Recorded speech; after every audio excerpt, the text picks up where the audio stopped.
নমস্কার। আমি সাধু বাবা আপনাদের সামনে। আপনারা সব ভালো আছেন তো? আশা করি ভালো আছেন। ভালো থাকুন। এই কদিন আগে মায়ের পুজো পাঠ গেল, তারপরে একটু এই ঠান্ডা ঠান্ডা লেগেছে আর কি, গলাটা একটু দেবে গেছে। যাই হোক, ভালো আছি। আপনারা ভালো থাকুন।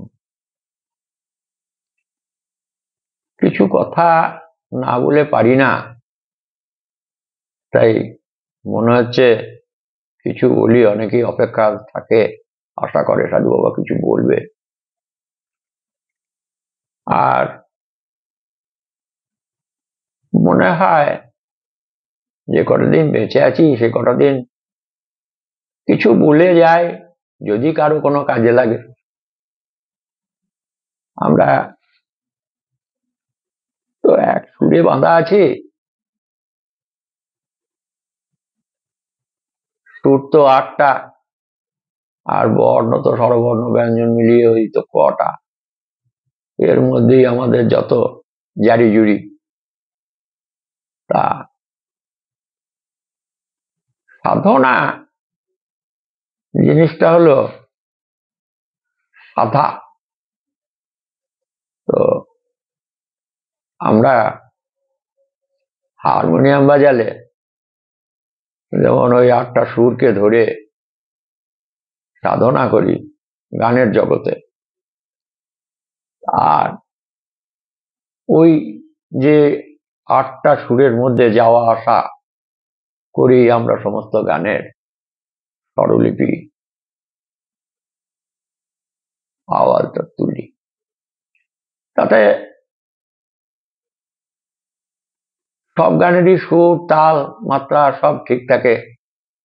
অন্যান্য যারা সব যন্ত্রপাতি ব্যবহার করে, বাদ্যকার, তারাও কিন্তু ওই হারমোনিয়ামের রিটের সঙ্গে নিজেরা তালটা মিলিয়ে নেয়। আর তেমনি আমাদেরকেও ওই যাই বলি না কেন, আর চোখে হারমোনিয়ামের দিকে ওই তবলাবাদক তাকিয়ে থাকে, বাঁশিও থাকে, আবার অন্যান্য আরো যারা সব যন্ত্রপাতি নিয়ে থাকে তারা সবাই কিন্তু আর চোখে দেখে, এবং তারা মিলিয়ে নিয়ে সেই সুরটাকে ধরি, সঙ্গীতটাকে শ্রুতিমধুর করে, এবং আমরা শুনি এবং আনন্দ পাই। তেমনি আমরাও ওই সবাই একই সুরে বাঁধা। আমরা যে যেখানেই থাকি না কেন, সবার কথা সবারই মনে হয় সবার সঙ্গেই যেন সঙ্গ আমাদের রয়েছে, তাই না? আত্মা, পরমাত্মা, আত্মা টু আত্মা। হ্যাঁ, এই যে আমাদের একের সঙ্গে অপরের যে সংযোগ, যে ভালোবাসা, সেটা রয়েছে। ভালোবাসা দিলে ভালোবাসা পাওয়া যায়, আর ভালো না বাসলে কিছুই পাওয়ার নাই। তবে এটাও ঠিক, পাওয়ার আশা যত বাড়ে পাওয়াও তত বেশি যায় ঠিকই, কিন্তু সবকিছু পাওয়ার দরকার নাই। যেটা বিশেষ প্রয়োজন না হলে নয়, সেটুকু নিয়েই চলতে হয়, তাতে ভালো থাকা যায়। আর বেশি চাইলে বা বেশি নিলে নেওয়া হবে ঠিকই, কিন্তু বেশি পেয়ে বা বেশি নিয়ে নিজের ঝঞ্ঝাটটা একটু বেশি বাড়ানো, তাই নয়? কেননা যদি বেশি কিছু নেওয়া হয় কারো কাছে, তাহলে সেই বেশি নেওয়াটার উপরে সেই যে বেশিটা, সেইটা নিয়ে আমি কি করব, এই ভাবনাটা তাড়িয়ে বেড়ায়। তাহলে পক্ষান্তরে দেখা যায় কি, যে আমি যেন ওই যেটা পেলাম তার চাকর হয়ে বসলাম না। তাই অনেক কিছু প্রয়োজন না থাকাই ভালো, জীবন ধারণের জন্য যেটুকু প্রয়োজন সেটুকুই আশা করুন, সেটুকুই পান, তাতেই সন্তুষ্ট থাকুন। আপনি ভালো থাকবেন, আমরা সবাই ভালো থাকবো। আর একটা কথা, আমরা কোট প্যান্ট জামা কাপড় যাই পরি না কেন, চশমা জুতো, আমার কাছ থেকে কেউ কিছু আশা করে তো, বা অনেকেই করেন যে ফর্সা জামা কাপড় পরে রয়েছে, এই দামি জামা কাপড় পরা মানুষটা কিছু করতে পারে, খুব জ্ঞানী লোক মনে হচ্ছে। তাই দেখবেন বাসে উঠে এইরকম কোট প্যান্ট পরা মানুষ যদি বাসের সিটে বসে থাকে, তো বাসে যে ভিখারিটা আসে ক্র্যাচে ভর দিয়ে, সেও আশা করে যে বাবুর কাছে কিছু পাবো। এখন অন্তর্দৃষ্টি দিয়ে যদি দেখা যায়, যেটাকে আমরা জ্ঞান চোখ বলি, সেই চোখটা দিয়ে যদি দেখা যায়, তাহলে আমাদের একটা কর্তব্য এসে দাঁড়ায়। ঠিক সেই জায়গায় যা করা দরকার, যেমন থাকা দরকার, তার জন্য কিছু করা কর্তব্য কর্ম। আমরা বাংলা শিখি, ইংরেজি শিখি, হিন্দি শিখি, না ফটফট করে ইংরেজি বলি কথায় কথায়, কিন্তু আমার সামনে কাউকে দেখলাম যে সে খিদের জ্বালায় কষ্ট পাচ্ছে, তার বাচ্চাটাও কান্নাকাটি করছে, একটা হয়তো চকলেট খাবে কি দুটো মুড়ি খাবে। তো যদি আমরা তাকে একটু সাহায্য করি, তাতে ক্ষতিটা কি হবে? বরং ভালো হবে, আত্মগর্বে গর্বিত হব। তাই তার জন্য কিছু করা দরকার। আবার গৃহস্থ বাড়িতে মায়েরা যেখানে থাকে, সেখানে তাদের হেঁসেল ঘরে অনেক কিছু থাকে, তাই না? তা নাচ দরজায় কেউ যদি এসে দাঁড়ায় ঠাকুরের নাম স্মরণ করে, তাহলে মায়েদের কর্তব্য কর্ম হচ্ছে সেই যে নাম করে দাঁড়ালো তাকে কিছু দেওয়া। এইভাবে আমরা যদি চলতে পারি, তাহলে সমাজটা সুন্দর থাকে, ভালো থাকে, নিজেরও গর্ববোধ হয়। অহংকার করবেন না, গর্ববোধে প্রতি হন, ভালো থাকবেন।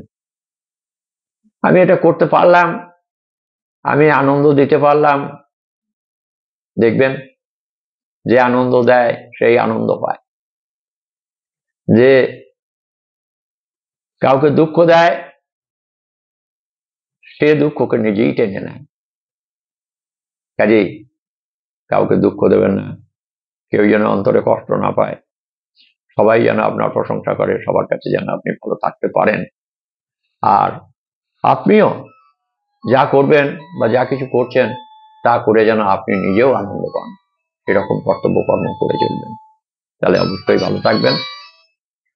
আর সাধনা করতে গেলে করুন, যে সাধনাই করুন না কেন, ওই তো ছন্দ আর সুর, একটু আগেই বলে গেলাম, আমাদের বাংলা ভাষার উপরে যে সুরের ধ্বনি রয়েছে, যে আওয়াজ আমরা তুলি আমাদের কণ্ঠে, সেটা ও বর্ণগুলো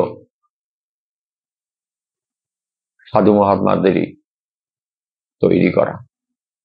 কাজেই সমস্ত শব্দের মধ্যে, সমস্ত অক্ষরগুলোর মধ্যে আধ্যাত্মিক শক্তি রয়েছে। তাই গুরুদেবদের দেওয়া মন্ত্র যাই হোক না কেন, তার মধ্যে শক্তি অবশ্যই আছে। তাই সেই শক্তি অর্জন করুন, তার জন্য জপ, ধ্যান, প্রাণায়াম যা করা দরকার সেগুলো অবশ্যই কর্তব্য কর্ম এবং দিনের কাজ হিসাবে মনে করবেন। আর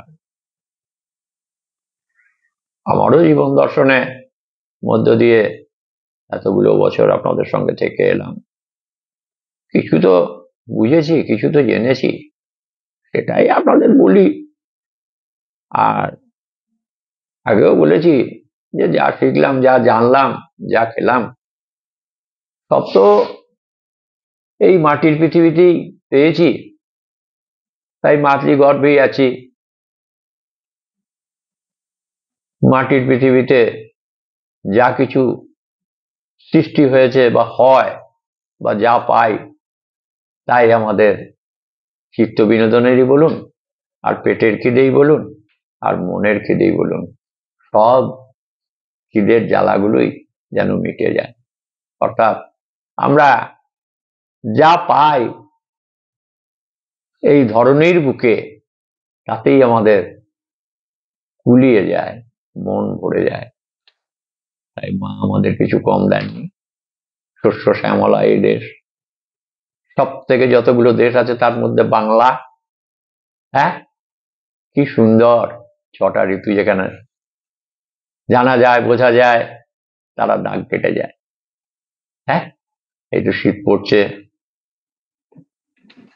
চাদর, সোয়েটার, ভালো জামা গরমের সব তো বেরিয়ে পড়েছে, তাই না?